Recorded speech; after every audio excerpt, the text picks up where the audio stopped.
to have Joyce here today. Thank you. Okay, Joyce, I do have some questions we want to ask you. Okay. You know, people nowadays, they're facing a lot of kind of stress or difficulties. Right. It's stress, peer stress, social anxiety, like, or just the social climbing in this industry. Right. How do you cope with that kind of things? Like, how do you, like, they tend to say like, oh, why me?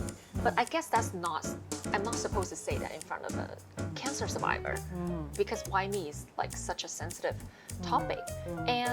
But however, I do want to know that how do you turn this painful experience into triumph? How do I say? Stress, we all have stress. Yes. Coming from our family, from our work, just our mental health, right? Yeah. So it's all about really how do we react to that. whatever comes to us, right? Yeah. And so for me, how I handle my stress is probably exercise, doing nice walks and swimming or talking to girlfriends or my husband. And you have to figure out what works for you, the stress, and how to maybe do some yoga or meditation. Just to let it off a little bit. Let it off, yeah. And then when you see problems or things that are stressing you out, you have to just figure out what works for you. Yeah. Yeah. And so that's what I do. And with social media and all that, it can be a little overwhelming. Overwhelming, yeah. There's so much information that's coming in your brain. Yeah.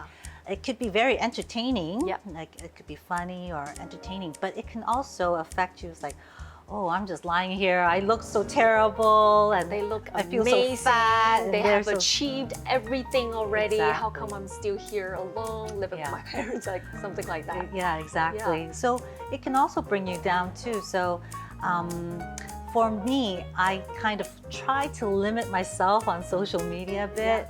Because for me, after going through a lot of social media, I become very tired, That's your own way to detox, right? Yeah, I do like it, but then it's tiring. So for me, I just like limit the time and don't want to look at, especially if you watch movies that are fighting or horror. It also affects my mentality too, right? It does. So I try to watch like more happier stuff, And so yes, as a cancer survivor, a breast cancer survivor, it is, when I went through it, I did kind of say, oh, why me? Yeah. But I thought, after a while, wow, okay, this is a challenge for me. This is my story. Your lesson. Yeah, my lesson. I have this, what am I learning from this, Yeah. And so I treat it like that. I wasn't like, oh my God, this is the end of the world. Devastated. Devastated. Interesting enough, my sister had breast cancer the year before. Oh, no, and so she was very supportive and helping me. So and then when I went through the operation, I went through like 5 operations because I was trying to do the reconstruction because I had a full mastectomy. And so it's pretty devastating because they're really, it's major, huge changes. But afterwards, I was probably in 2 months after it, I was like, okay, this is preventable breast cancer. You just need to check. Like you need to check whenever, once a year. And it's preventable. If you catch early, you can solve the problem. But I know a lot of people are afraid of. They don't want to find out. They don't want to find out. Yes. Yeah. And they bury their head in the sand. Yeah, exactly. I said, don't be like that, You have to face it. If there's a problem, you gotta catch it early. And so I did spread the word with the media and, just reminding women, you must check up. Yeah. and it'll be okay. So. And speaking of your family, when it comes to cancer, not sometimes family and friends will be very worried for you. And sometimes it's patients' turn to manage their stress or even comfort them, in certain case. And how do you cope with that and just stay positive? Yeah, my husband was very worried, but somehow my family were pretty calm about it. They weren't too overbearing on me. I even told my kids that I had cancer. I just felt like I needed to let them know, and my sons were all very understanding that I was going through some stuff, and so luckily I was surrounded with people who were very calm, and they trusted me in how to handle the situation. Wow, that's amazing. Yeah. So, okay, it's some interesting question. When do you feel most confident, or maybe sexy, whatever? Like, what makes you feel super confident? I think it would be to feel confident, sexy. Well, probably if my husband's around, maybe. But I like that also probably when I'm with my girlfriends, wow. because I love music and I love dancing. And so when I turn up the music, we're all dancing and we're very sexy. Be lighthearted. Lighthearted. Or maybe even singing karaoke, and we're like having fun. I just feel the confidence and the sexiness that we can share together. Yeah. That's what I love doing. And you're so free and just be sure of yourself when you have your girlfriend around you, right? Yeah. Oh, that's amazing. I think I would try that method Yeah, as well. Yeah, it's a lot of fun too. Yeah. Okay. The next question is, as you are a famous singer in Hong Kong, I do know that in this cutthroat industry, there are a lot of up and coming new artists that's coming in different directions every day. What do you do to avoid being affected by that and to just, stay true to yourself, block the noises, and just thrive in your own way? Well, for now, it doesn't really affect me too much because I'm not, my priority has shifted. Yeah. Before, I would have to, have new songs out and be in the media. The chase, right? And chasing, trying to, because you have a hit song, but after a few months, you have to do another hit song. Like, Exactly. You're chasing it. It is quite stressful. And it's not just, it's a great song or you sing really well, it's going to be famous, Yeah.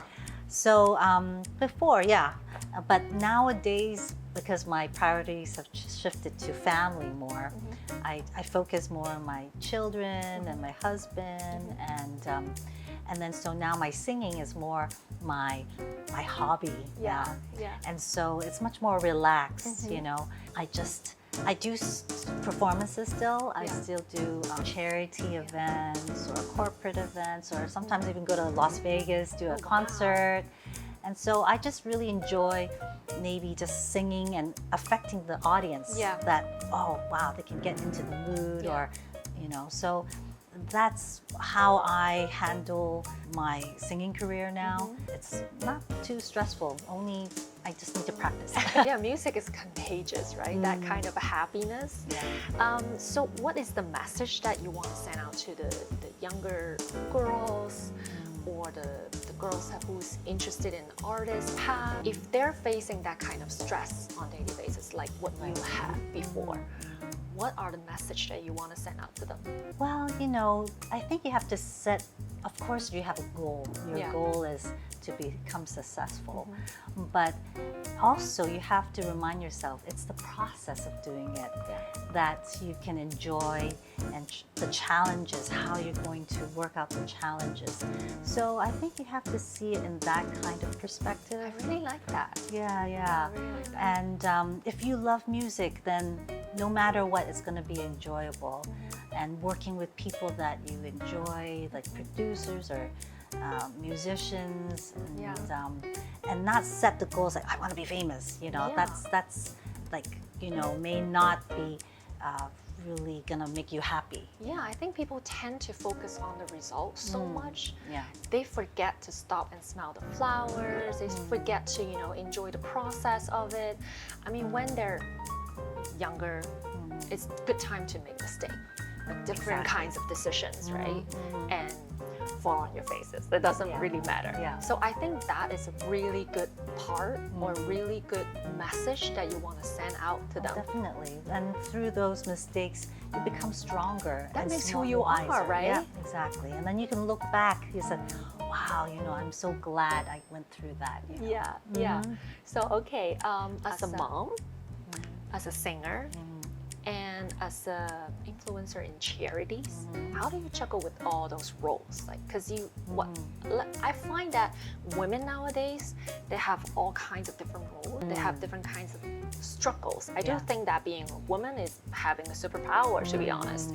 And they have to blend into different roles seamlessly, like in different locations. So how do you juggle with all those roles? I'm always juggling. I look up to people who can do it all. I can't really do it all, but I try my best, just have my priorities. I try to write down what I need to do. I can become overwhelmed too sometimes. I'm like, oh my God, I have so many things to do. I don't know where to start. And so, writing things down, doing a little meditation, clear out my head. And then sometimes, I can't do it all. It's okay. I'll do it tomorrow. It's okay not to be okay. Sometimes. Right? Exactly. It's okay to be not okay. So, and then you have your moods, your hormones, or whatever.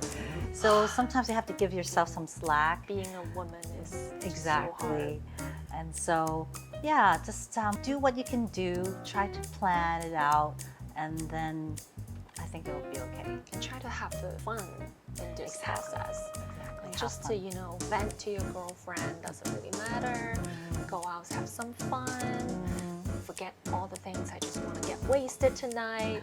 Something like that, right? Yeah. Like whatever makes you happy. I think conversations, with people and also physical movement in your body or music, like whatever makes you tick. Do that. Thank you so much, You're Joyce, today welcome. for joining me. Thank you for having me. Hi, I'm Joyce. Discover your Cashmere voice.